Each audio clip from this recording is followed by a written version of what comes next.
E foi com o intuito apenas de resguardar e preservar a saúde e a vida da mulher da minha vida. Sou capaz de dar a minha própria vida por ela. Um ato de amor que foi manchete de jornal nas últimas semanas. A fala do então secretário de Saúde do município goiano de Pires do Rio, Assis Silva, causou revolta. Essa foi a justificativa usada por ter vacinado a esposa sem ela estar no grupo prioritário para a Covid-19. Além dela, Assis Filho garantiu a própria imunização e de outra pessoa da família. Ele deixou o cargo em seguida. Após um acordo com o Ministério Público, o ex-secretário deve pagar uma multa de R$50 mil e prestar serviço comunitário. Infelizmente, esse não foi um caso isolado. Ministérios públicos de vários estados iniciaram investigações para que os responsáveis sejam punidos. Em Manaus, onde o sistema de saúde está colapsado, a vacinação chegou a ser suspensa e a distribuição de doses interrompida, até que uma maior transparência na aplicação do imunizante fosse estabelecida. Na capital do Amazonas, ainda existe a suspeita de que profissionais foram nomeados para cargos públicos apenas para dar um jeitinho de se vacinar. O Ministério Público Estadual recebeu mais de 300 denúncias dos chamados fura-fila na vacinação da Covid-19. Tem surgido casos de pessoas que furaram a fila de casos prioritários, e isso é crime. A questão do famoso jeitinho brasileiro não pode ser tolerada nessa questão das vacinas do coronavírus, em razão da gravidade da situação. Eu sou José Bonfim e este é o Segundou, o podcast da CBN Goiânia.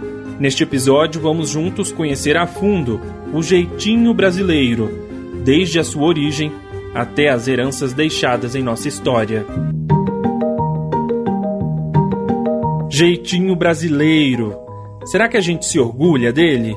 Há quem diga que serve até para ajudar a enfrentar um vírus que já matou mais de 2 milhões de pessoas pelo mundo. Acho que não vai chegar a esse ponto, até porque o brasileiro tem que ser estudado. Ele não pega nada, vê o cara pulando em esgoto ali, sai, mergulha, tá certo?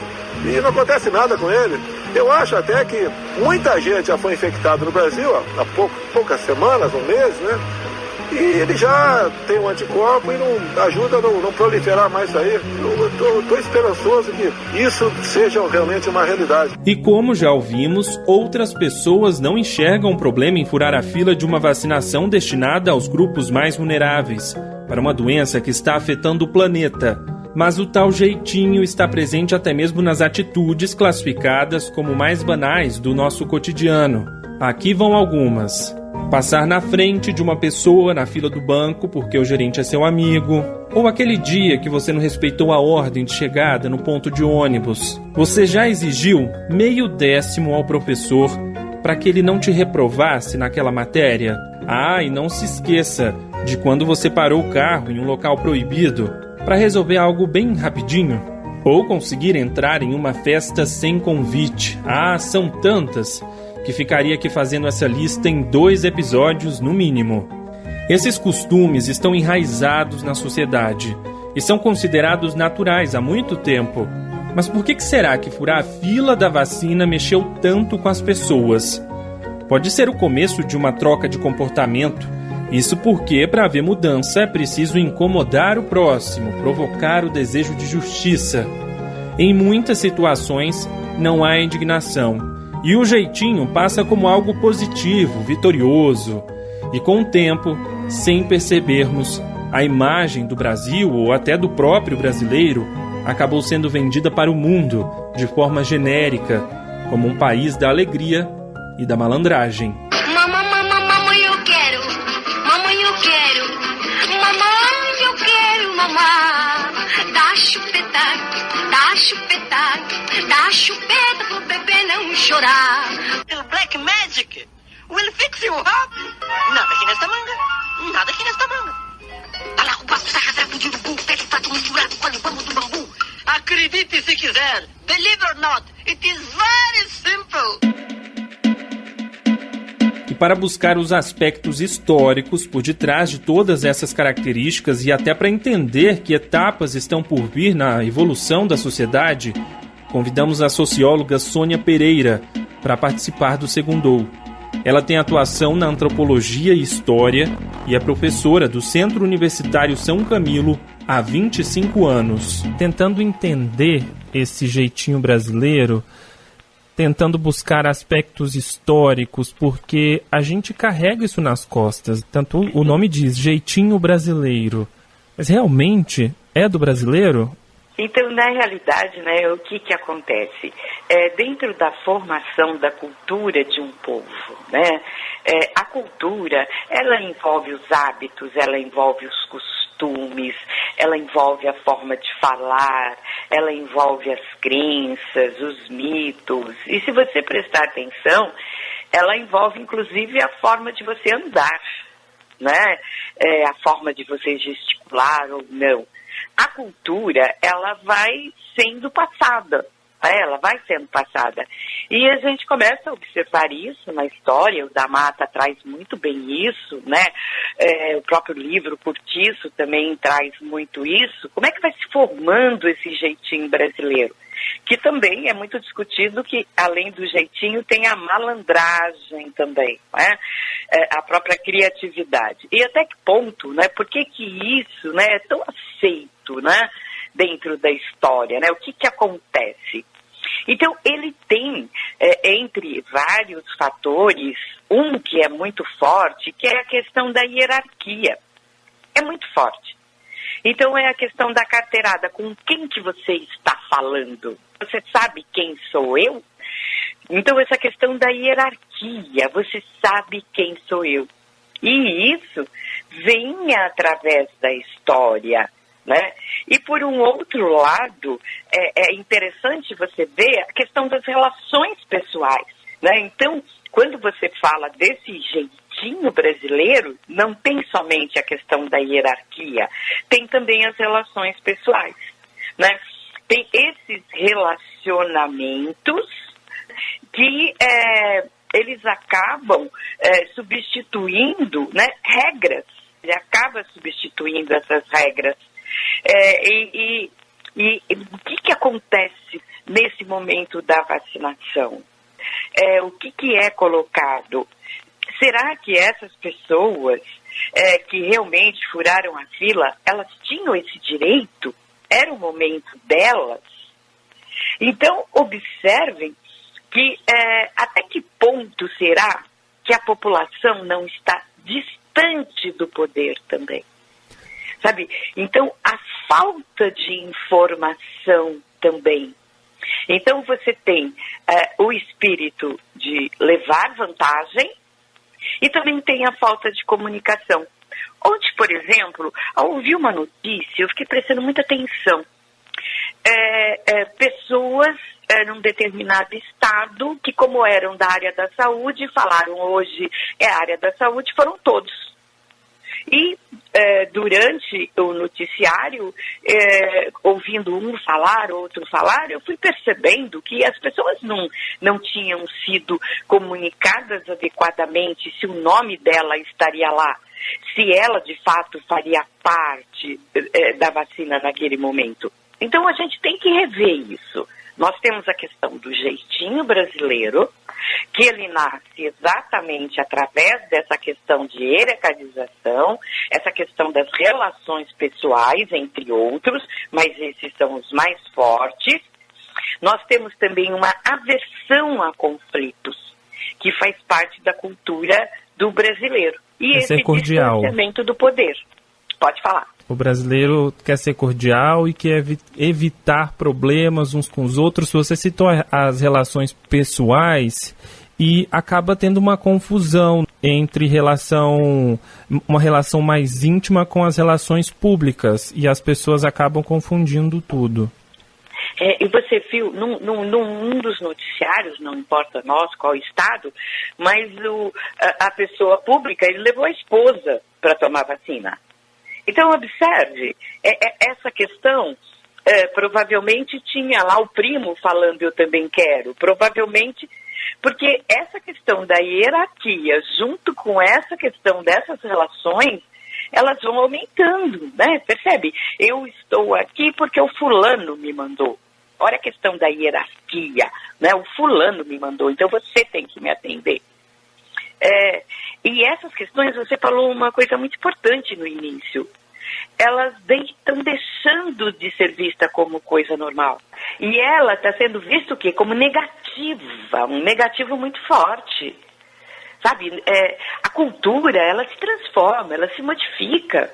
Né? Olha a nossa cultura dos anos 30 e olha a nossa cultura no momento da americanização dos costumes. Então, a cultura vai se transformando. Querendo aprofundar nessa questão da hierarquia, que falamos bastante aqui, você citou que vem lá das relações pessoais, do passado, mas herdamos de quem? Desde a nossa origem aqui, da população brasileira, ou veio por influência de uma outra sociedade que aqui chegou? É possível buscar essa resposta? Essa resposta ela é muito difícil. Nós somos um país, né? Que foi formado por várias outras culturas, que antigamente a gente falava raça. Né? Agora, quando você vai nessa questão dessa construção, se você houve sempre uma grande autoridade e houve sempre um povo que domina e o dominado. Então, se você pensar na nossa história, essa questão da hierarquia, ela sempre existiu e ela sempre foi muito forte. Então, observa que quando você vai para o Brasil, tudo muda muito para os anos 30. Você vai ouvir falar dessa malandragem, disso tudo, nos anos 30. O que você vai ouvir na República quando o voto era aberto? Você deve favor para mim, então você vai votar para mim. Então, observa, né, que quando vai ficando aberto, mais ainda você tem essa questão do jeitinho. Você me deve esse favor, você vota em mim, você vai fazer isso por mim. Então, observa que você tem uma questão de hierarquia, você tem uma questão de poder, que obrigou muitos a fazerem muita coisa, e você tem essa relação social que é muito forte. Você tem essa aversão a conflito, né? E essa predominação das relações em situações que poderiam pautar em regras, né? Né? Então, a gente tem aqui uma perspectiva, né, de alguns autores que eles falam muito. A gente tem uma mudança muito grande no Brasil, né? A questão da arte, a questão de uma mudança. E nessa mudança, principalmente nos anos 30, é que a gente começa a ver muito bem essa questão da malandragem.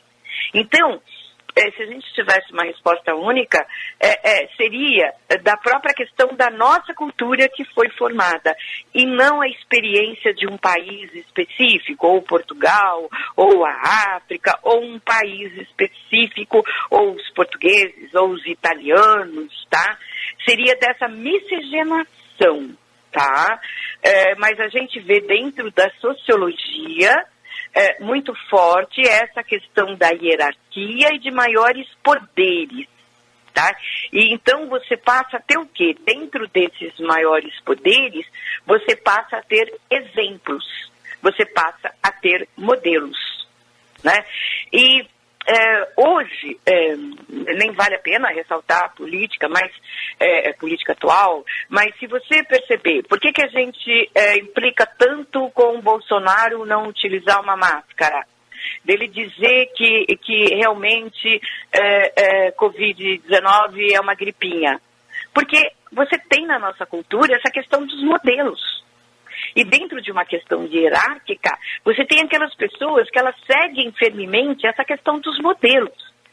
E se você pensar, quando você está no Brasil Império, quando você está todo o Brasil Império, você tem o quê? Você tem a luta abolicionista, né? Você quer uma república totalmente diferente da república que foi instaurada. Quando você vem com o Brasil República, com a abolição da escravatura, quando você tem a nossa cultura se mostrando nessa miscigenação toda, você começa o quê? Esse poder, você tem que votar em mim. Eu te fiz favor, sabe? Você tem. Então isso, quando eu estou falando isso, eu estou arranjando um jeito dessa pessoa estar votando em mim. Então o jeitinho, ele não está fissurado somente não, e é totalmente errado, passar na fila do banco, entrar com um pedido de alguém para arranjar a vaga para você. O que acontece no trabalho? Existe uma questão do outro lado. Você tem o seu cargo, eu tenho o meu. Amanhã eu me torno coordenadora. Eu tenho aqueles amigos que vão achar que pela relação de amizade eu vou dar um jeitinho de colocá-los, promovê-los. E nem sempre eles estão dentro das regras que estão ali estipuladas. Já tem uma expectativa de receber alguma vantagem. Você falou da questão do trabalho, mas isso acontece em qualquer tipo de relação, e isso é uma coisa que eu percebo. Qualquer tipo de relação, até mesmo familiar, se algo acontece, os demais ao seu redor ficam na expectativa disso também, que você pode beneficiá-los ou vai se beneficiar de alguma forma. É algo tão enraizado, né? É muito forte isso, muito forte, muito, muito. E você vê aqui, né, quando você vai entrevistando as pessoas, eu trabalho muito nessa área, trabalhei um tempo em empresa, em RH, as pessoas ficam com muita raiva do outro, sabe assim, cria-se uma expectativa, porque vem de uma cultura, vem da história brasileira, sabe, tudo por amizade e não pelas regras. Então, olha que momento ruim e fabuloso ao mesmo tempo que nós estamos passando. Ruim, né? Ninguém queria uma pandemia, logicamente, jamais íamos pensar em tantas mortes em 2020, 2021, né? Mas, por exemplo, vamos supor que todas essas normas, todos esses padrões estabelecidos que estão para a vacinação, houve o quê? Ele está, inclusive, relacionado totalmente às questões sanitárias, de ordem sanitária. E agora, a inflação de cometer isso, ela tem implicação ética e jurídica. Então, na realidade, quando essas pessoas estão furando fila, existe uma inflação. Tá? Existe. Ela está ferindo uma ordem jurídica. Olha bem, ela está totalmente ferindo. Tá? Ela não poderia nunca estar fazendo isso, porque tudo isso já foi criado, né? E existe essa fila. Então, se esse critério não foi obedecido, se ele não vem sendo obedecido, por conta da situação, o cenário em que vivemos, essa questão do fura-fila da vacina está tendo uma reação da população, da sociedade como um todo, vendo isso como algo muito negativo. Só que fugindo um pouco da vacinação e tentando analisar isso de uma forma mais ampla, a gente acaba percebendo no nosso dia a dia várias situações em que nos vemos fazendo algo que é classificado como um jeitinho brasileiro. Seja numa fila de banco, seja tendo acesso a um tipo de produto pirata. Então, são várias situações do nosso cotidiano. E quando você julga ou nega participar, compactuar com isso, você acaba sendo julgado pelas pessoas, porque é algo automático, parece, né? Você acaba sendo julgado, né? Você acaba sendo excluído de certa forma, porque, você é o certinho e tudo mais. Esses pequenos detalhes também acabam nos moldando como uma sociedade malandra que só quer tirar vantagem. Isso é totalmente verdadeiro, né? A questão do tirar vantagem. Então é por isso que muitos autores, eles trazem o jeitinho brasileiro e trazem a malandragem, né? E que na realidade ele perfaz o mesmo cenário. Mas você falou uma coisa importante. Por exemplo, você comprar um produto numa feira do rolo que você sabe que esse produto foi roubado. Onde que está a ética dentro desse contexto? Você sabe, é mais barato, tá? Então eu comento, lá na feira do rolo é mais barato, né? Então, o que acontece? Aqui existe o quê? A cultura, ela tem uma questão muito séria. Porque você vê alguém fazendo, vai, você faz também. E você falou uma coisa importante. A partir do momento que eu falo assim, não, eu não vou, isso está errado. Alguém vai falar, nossa, como você é bobo. Né? Por que você não pode fazer isso? Todo mundo faz. Então você fica aqui, ó. Todo mundo faz. Se todo mundo faz, por que eu não vou fazer? Por que eu tenho que ser o certinho? E dentro de uma questão da ética, você não tem punição. A punição é a conversa. Tá? É você chegar, por exemplo, falar para o seu filho, falar para o seu aluno, você conversar, você mostrar o quanto que você está incentivando o roubo cada vez mais, comprando, tendo quem compre. Observe, mas não tem uma punição. Existem algumas condutas previstas no Código Penal, na Lei de Abuso de Autoridade, que podem sim ser configuradas e daí advir a responsabilização, e também, em especial, quanto ao poder público, por improbidade administrativa. Nós temos o artigo do 268 do Código Penal, que fala que aquele que causa algum problema e que pode gerar algum dano à saúde pública. Nós temos o crime de abuso de autoridade, o crime até de desobediência.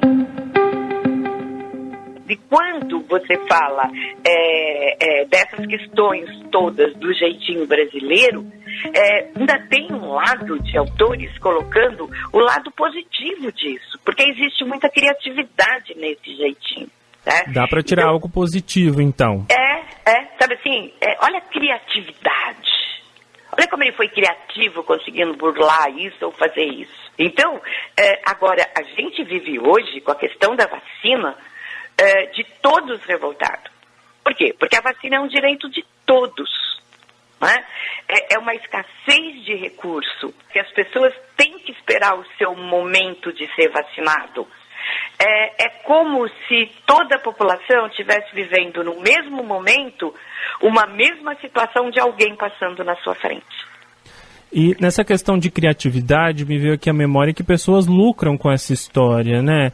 Personagens que são criados, um clássico é o Zé Carioca, da Disney, uma grande produtora de cinema, e que as pessoas acabam lucrando com isso, vendendo essa imagem. E realmente, no exterior, o Brasil é visto como um país de malandros. Isso mesmo. E quando você está vivendo fora do Brasil, existe um preconceito muito grande, né? Porque quando você fala do jeitinho brasileiro, e eu só falei no aspecto de hierarquia, tem um aspecto também de gênero, tem um aspecto também de homem e mulher também. Né? Então são várias áreas ali que você discute desse jeitinho brasileiro. Né? E realmente, essa malandragem, né? E quando você fala dessa malandragem, pensa no seu sorriso, né? Você ri, né? Olha a malandragem, né? E quando deveria ser totalmente oposto, né? Se você pensar num contexto ético, né? Como que eu vou sorrir com a malandragem que ela, de alguma forma, está tirando algo de alguém, né? Ou está proporcionando algo de uma maneira errada? Você tem que falar da criatividade hoje, né? A parte científica, o mundo, né? Correndo para a vacina, para os insumos, né? Essa é a criatividade que a gente tem que tirar, né? É isso que a gente tem que explorar, né? E não a criatividade para malandragem. Presta atenção quando a gente fala assim, uma nova forma de clonar cartão, de roubar cartão. A gente fala, nossa, como eles são criativos. Olha como a gente está sempre vendo o lado positivo, né? Eu estou homenageando como eles são criativos. Nossa, não imaginei isso. Por um instante, eu estou vendo, nesse momento, dá a sensação, né? Não dá para medir, mas eu consigo ver muito mais a criatividade do que a pessoa que foi furtada, da pessoa que foi retirado aquilo que é dela, os problemas que essa pessoa está enfrentando. O nosso discurso exalta. Exato. A nossa forma, o nosso olhar, o nosso corpo fala, o nosso rosto fala. E é uma coisa que a gente tem que prestar atenção também nessa história do jeitinho, é de não querer fazer isso. Por exemplo, você está numa fila Chega alguém rapidamente, faz de conta que não te vê, entra na sua frente, você para e você fala, eu não vou discutir. Ai, deixa ele na frente, eu resolvo meus problemas, eu não vou discutir. Existe uma coisa também que vem da história da cultura brasileira que eu não devo reclamar. Principalmente se eu acho que aquela pessoa pode ser uma maior autoridade que você, que hierarquicamente ela possa estar mais que você. Então isso foram os aspectos econômicos, sociais da cultura do povo brasileiro. Então durante muito tempo nós tivemos medo de reclamar, porque se eu reclamar eu vou ser punido. Porque alguém que está cometendo um jeitinho, alguém que está burlando, alguém que está colocando alguém na minha frente, dentro de um contexto hierárquico, ele é mais que eu. Eu ainda posso ser punido. Né? Então, aqui hipotetizando, né? Vamos supor, provavelmente, pessoas todas que estavam ali estavam vendo que uma pessoa estava passando à frente para tomar vacina, o outro também, né? Observa que muitas vezes foram tirando foto, mesmo que eles não estavam na fila. Muitos deles postaram. Sabe assim, existe assim como se fosse assim uma capa, eu sou superior.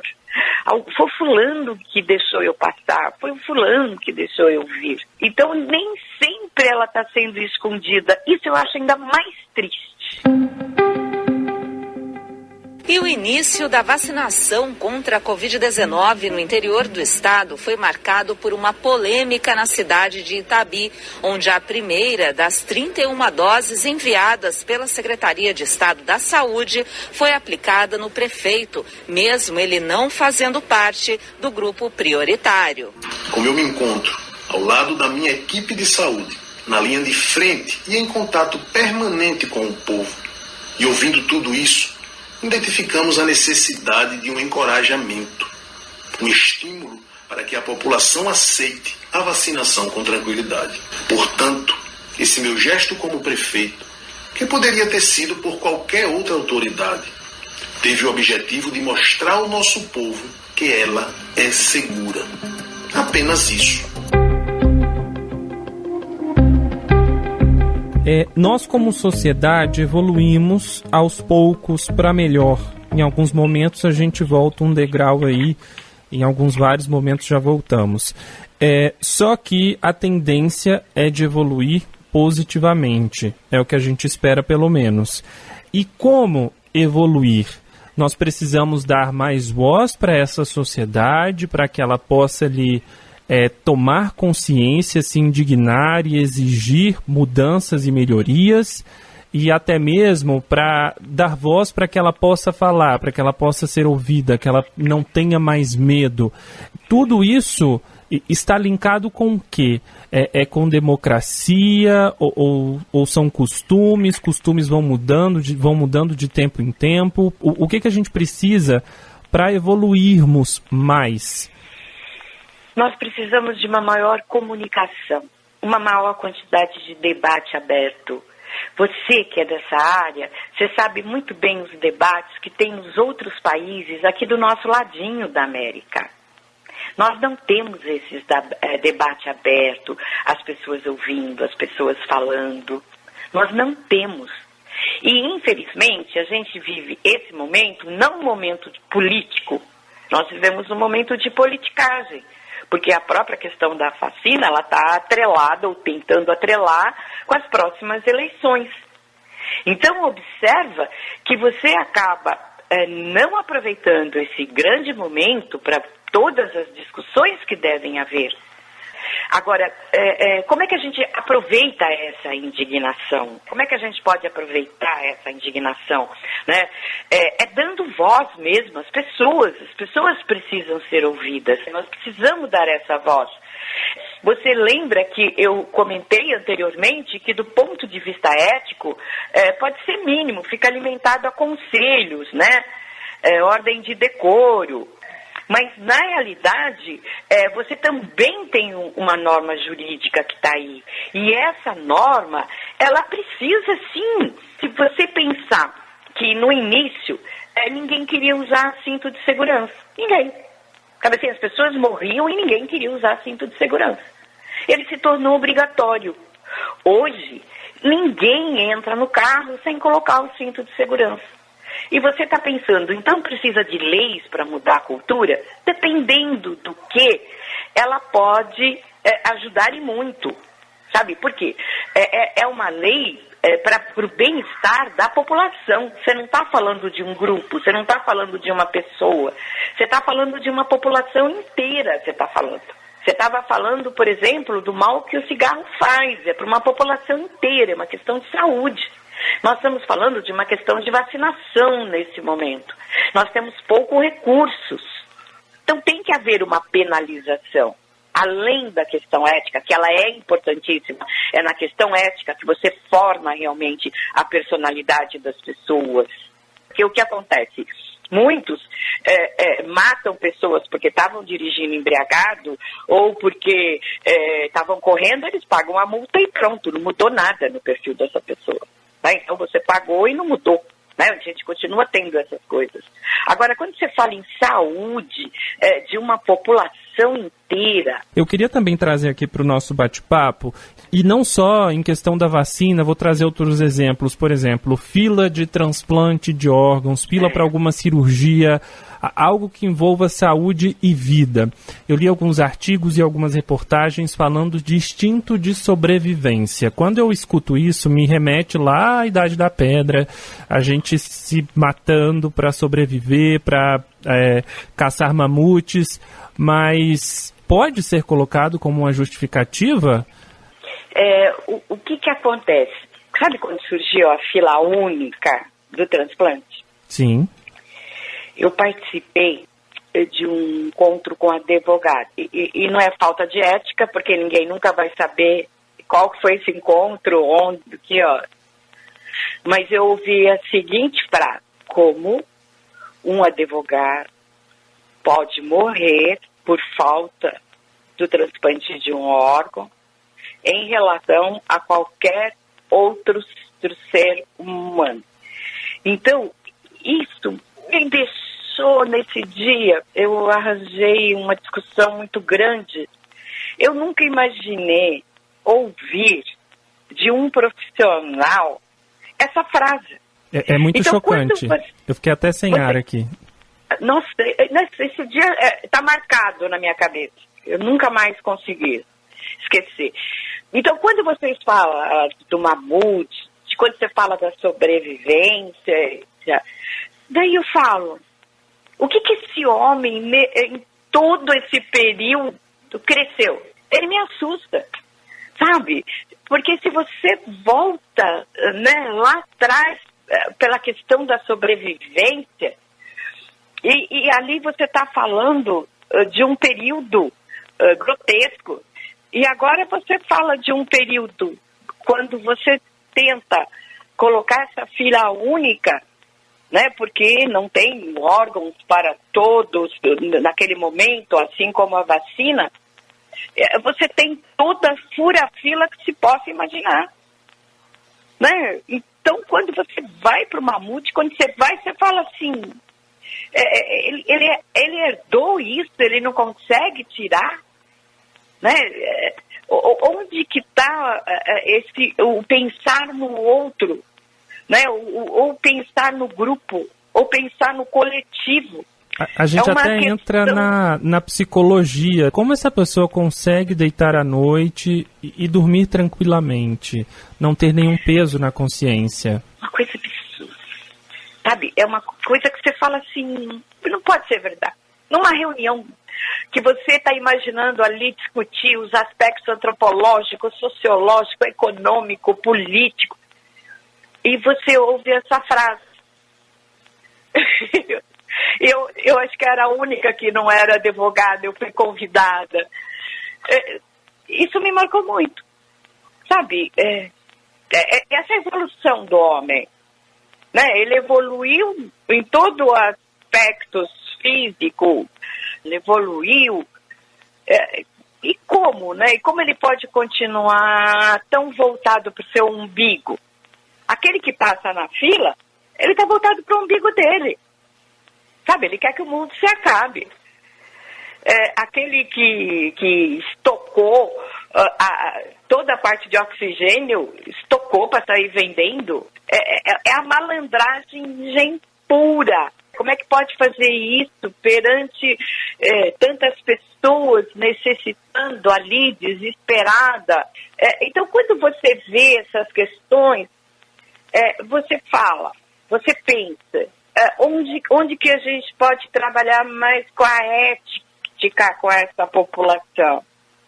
Então, voltando àquela sua pergunta, eu vejo através de debate, através das pessoas aprenderem a dialogarem. Tem uma outra questão que é muito séria na nossa cultura. Nós aprendemos a discutir e não dialogar. Então, nós aprendemos que você entra numa reunião para ganhar a reunião. E não para conversar, dialogar. Você não pode mudar de opinião, porque senão você não tem personalidade. Então, onde está o diálogo? Onde está o crescimento dessa pessoa? Como é que uma sociedade, uma cultura pode se desenvolver, pode pensar melhor, pode abranger o seu olhar além dele, além do seu grupo, além do seu status?